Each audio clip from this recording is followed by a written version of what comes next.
Ini kan nama programnya Kampus Mengajar nih. Jadi orang kalau dengar nama program Kampus Mengajar kan pasti ekspektasinya, oh nanti kalau ikut program ini tuh aku masuk ke sekolah Senin sampai Jumat, masuk ke kelas benar-benar ngajar berhadapan dengan murid. Kalau dari pengalaman kalian sendiri gimana sih selama mengikuti program ini?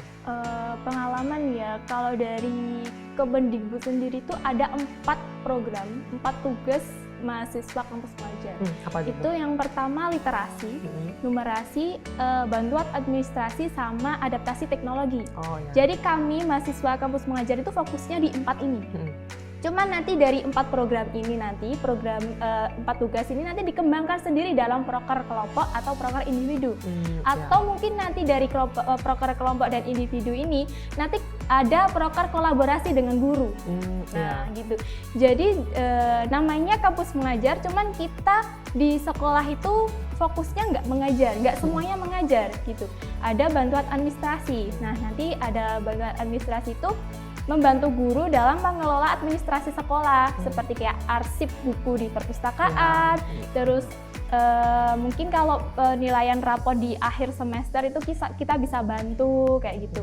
Terus kalau literasi numerasi itu fokusnya di siswa, tapi juga bisa fokus ke guru gitu kan.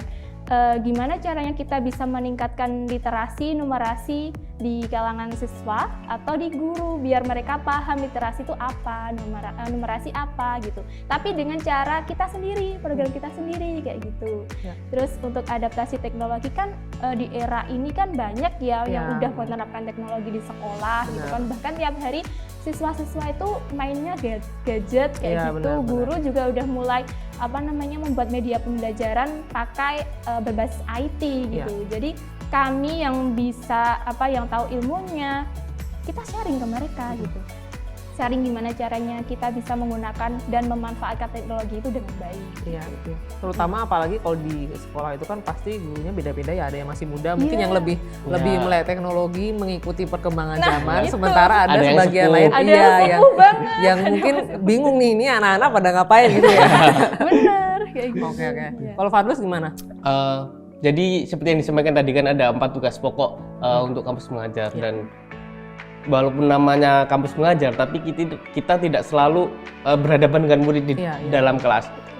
Dari saya pribadi, saya tidak banyak berinteraksi langsung dengan murid. Satu semester mengikuti program itu kan masuk kelas berapa kali coba? Paling cuma 3-5 kali lah. Dalam 5 bulan? Iya, dalam 5 bulan itu. Karena banyak tugas-tugas lain yang saya kerjakan, saya handle. Seperti waktu itu persiapan ujian yang memakai komputer, jadi saya bantu masang instalasi listriknya, masang komputer, ngecek komputernya satu-satu.